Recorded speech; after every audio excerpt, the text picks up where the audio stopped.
listening to Skeptoid. I'm Brian Dunning from Skeptoid.com. The Death of Mad King Ludwig. Although he's best known to most of us as the Mad King who bankrupted his country building his extravagant castles, King Ludwig II of Bavaria probably deserved a better demise than to be found floating face down in a lake. In fact, he never bankrupted his country at all. He spent only his own fortune and borrowed money on his ostentatious construction projects, and the evidence suggesting he was mentally ill is controversial at best. He was his country's greatest patron of the arts, and when his own ministers turned against him to depose him from the throne, he died quite suddenly in a lake. To this day, the mystery remains. Was King Ludwig murdered, or did he commit suicide to avoid the shame of deposition? Bavaria, now a state in Germany, was a monarchy from 1806 through the end of World War I. Upon the death of his father, Maximilian II, young Ludwig assumed the throne in 1864 when he was only 18 years old. Ludwig had never had any interest in matters of state and had never been particularly close with his father. His loves were art, history, architecture, and music. He was introverted and avoided public functions. His baptism into politics was one of fire. Bavaria had an uneasy alliance with Prussia during the Franco-Prussian War, and the first years of his reign were dominated by the war with Napoleon III. He had almost no involvement at all, preferring instead to build theaters and tour the countryside while war raged elsewhere. Thus his reign began with a sharp division between himself and his ministers. He was a king who needed adult supervision. The ministers ran the country, and the boy king built more theaters, patronized artists and musicians, and studied classic architecture.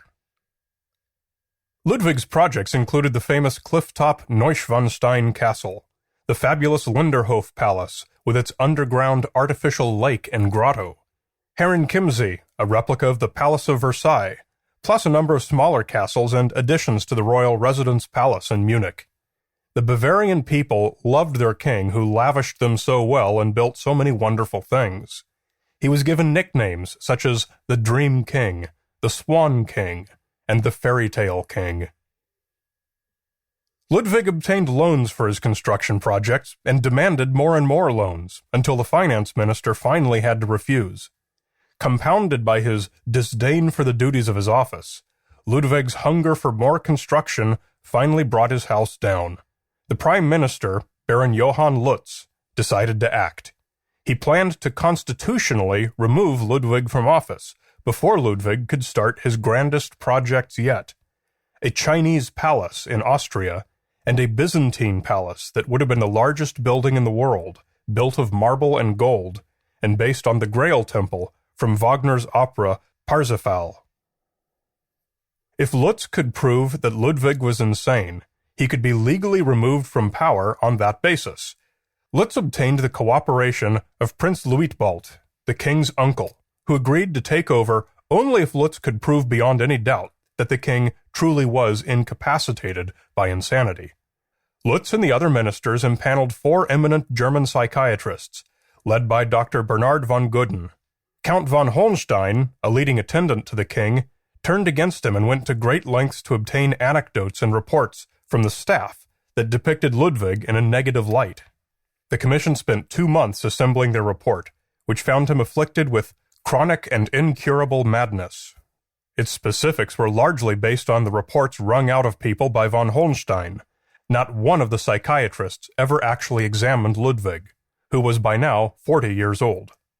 Prince Luitpold was convinced, but remained reluctant, and it was 3 more months before he finally gave Lutz his blessing to proceed.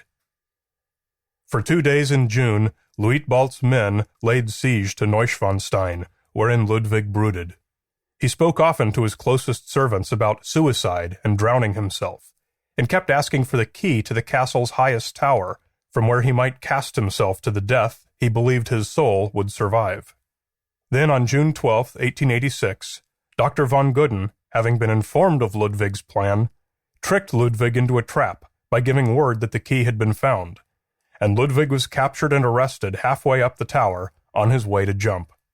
As they took him to the coach to be taken away, he famously shouted at von Gudden, "How can you declare me insane? You have never examined me." The conspirators had converted Berg Castle, 8 hours away on the shore of Lake Starnberg, into an asylum to receive Ludwig. At different times, Ludwig and his father had both renovated Berg Castle. His stay this time was not a long one.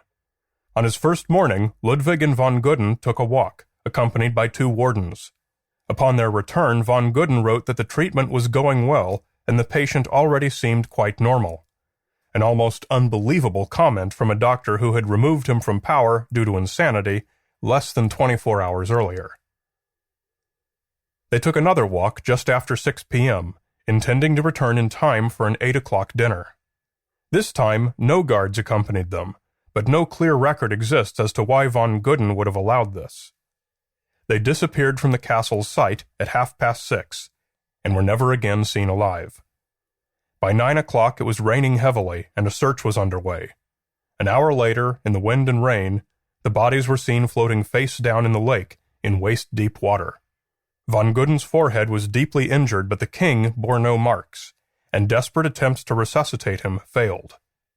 Thus passed the fairy tale king.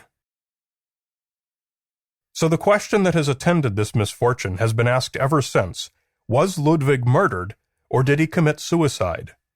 Did Ludwig kill the doctor and then drown himself, or were both men killed by conspirators to end and silence the whole affair? The only evidence that survives is anecdotal. Everyone present who gave any report was a partisan of one side or the other, either those few still loyal to the king or the many who were part of the successful coup. The anecdotal claims include the following. The wet grass on the shore near a bench where von Gudden's umbrella sat was chewed up as if men had grappled. 2 fishermen on another part of the lake reported gunshots. Some said Ludwig's lungs were full of water as if he'd drowned. Others said they weren't, therefore he couldn't have drowned. Some said Ludwig's overcoat had a bullet hole in the back. Others said it didn't. Most commonly, Ludwig is said to have been uninjured and drowned. Von Gudden is said to have borne signs of being beaten and then drowned. The official autopsy report was no help at all.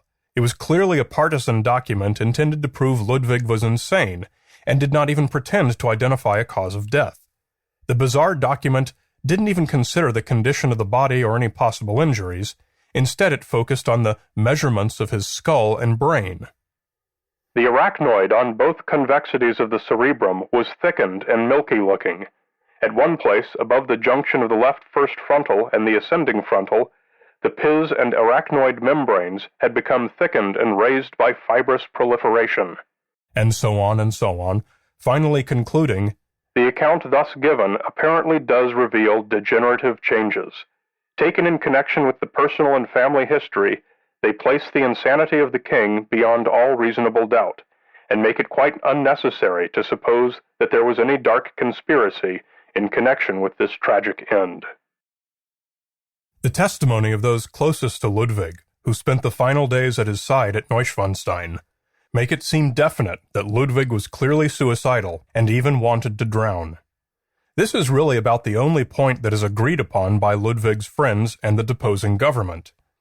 But outside of Ludwig's personal circle, his supporters primarily searched for signs he was murdered.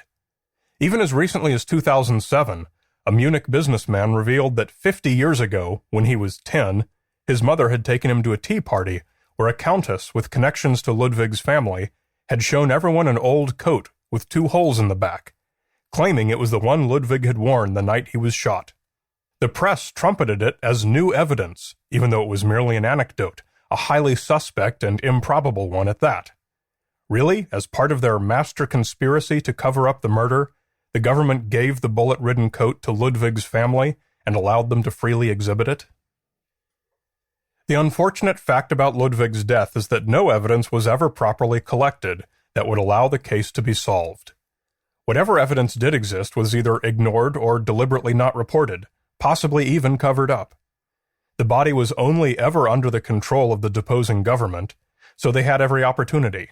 But many people were involved in the autopsy and the handling and preparation of the body. And among many witnesses, it's much easier to keep a secret that bears no outward signs, like water in the lungs, than a secret that would shake the government to its core, like bullet wounds. Author Peter Glovash has been one of the most vocal proponents of the murder theory. He has put together bits of stories and proposed a scenario in which a pair of assassins, employed by the new government, hid in a boathouse and then shot both Ludwig and von Gudden to cover up the whole affair. Glovash wants to exhume Ludwig, hoping to find evidence that he was murdered, in order to clear him of the smears of being insane, killing von Gudden, and killing himself. Glovash writes, "Why would anyone be opposed to solving his death? Are we not all in awe and fascinated when stepping into these world-famous Bavarian castles? Ludwig's grand works of art, namely his castles, have developed into one of the most genial investments a statesman ever made for his land." But generally, few Bavarians want to disturb Ludwig's remains and reopen the case. As the creator of Bavaria's most beautiful national treasures, he is much beloved. Even Prince Luitpold, who respectfully declined the crown and reigned only as Prince Regent, is a figure cloaked in nostalgia. Among his first acts was to open Ludwig's most impressive castles to the Bavarian public. These gifts to the arts that began as threats to national finance have transformed into sources of great income, having paid for themselves many times over as tourist attractions. It's unlikely that we'll ever know what caused the fairy tale king to pass, but we will always know the value and beauty of his legacy.